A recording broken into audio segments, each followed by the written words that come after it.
Dando continuidad a nuestra escuela de padres, vamos a hablar de sustancias psicoactivas o drogas como comúnmente las conocemos. Cuando hablamos de sustancias psicoactivas nos referimos a aquella sustancia o aquello que yo pongo dentro del cuerpo con el fin de alterar mi realidad o de tener nuevos estímulos a aquello que me rodea, ¿sí?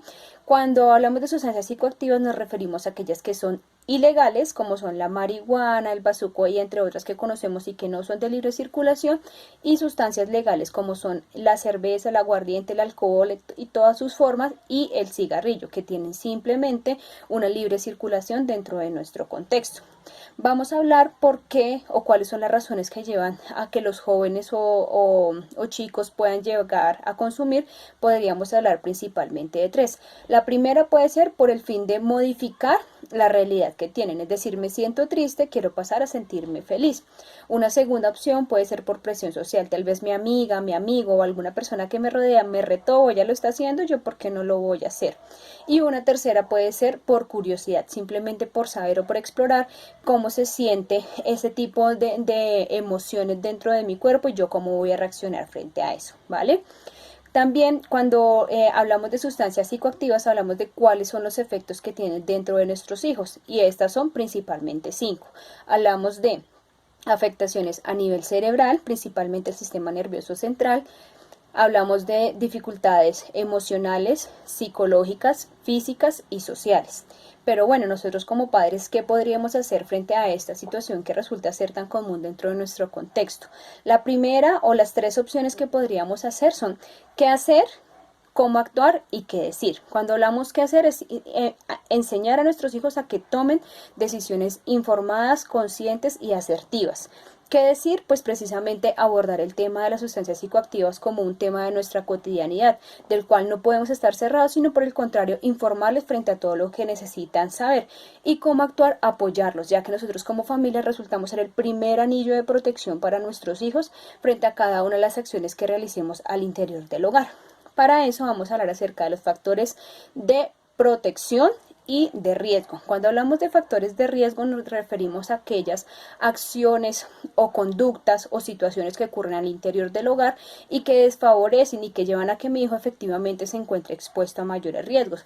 Dentro de eso encontramos violencia intrafamiliar, bajo monitoreo por parte de los padres, abandono, baja autoestima, entre otros. Factores protectores son confianza, alta autoestima, resolución pacífica de los conflictos y comunicación asertiva, ¿sí? Acá es muy importante saber que los padres resultamos a veces ser el primer contexto en el que nuestros hijos consumen porque toleramos que tal vez él se consuma el chorrito de la cerveza o que pruebe el cigarrillo o le damos esa primera experimentación, pero frente a eso nosotros debemos tener cero tolerancia, ya que esto los puede llevar a que ellos generen mayor dependencia de este tipo de sustancias. Recordemos que estas sustancias pueden ser de tipo legal, que son las que principalmente se consumen en casa, o de tipo ilegal, ¿sí? Para ello siempre también es muy importante que nosotros como padres tengamos una comunicación permanente con nuestros hijos y que seamos un ejemplo frente a aquellas prácticas que ellos van desarrollando dentro de la cotidianidad, ya que yo no le puedo pedir a mi hijo que no fume, que no consuma o que no beba si yo como papá o como mamá o como cuidado soy el que principalmente lo hago. Para eso nosotros ¿cómo podríamos prevenirlo? Pues principalmente con tres cosas: con presencia, participación y diálogo. ¿Sí? Con presencia, ¿a qué nos referimos? Con estar juntos, compartir los espacios, compartir aquello que nos rodea con ellos, sus gustos, sus intereses, saber quiénes son sus amigos. Cuando hablamos de participación es tener claridad frente a las cosas que son permitidas y no permitidas dentro del hogar y llegar a unos acuerdos, ¿sí? Que por lo general tienen que ser del todo expuestos con el fin de que ellos reconozcan y sepan qué son las cosas que son válidas dentro de la casa y que no.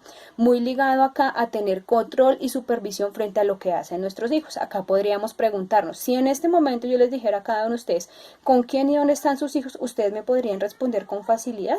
Entonces es uno de los cuestionamientos que podríamos desarrollar con el fin de saber cómo orientar a nuestros hijos. Y diálogo, como lo hemos mencionado y como lo hemos trabajado, siempre es muy importante mantener esas rutas de comunicación activas con nuestros hijos, conocerlos y hablar con ellos de una manera asertiva con el fin de protegerlos de aquellos riesgos psicosociales que los pueden rodear, ¿vale? Esperamos que esta información haya sido clara y que tengan un buen día. Hasta luego.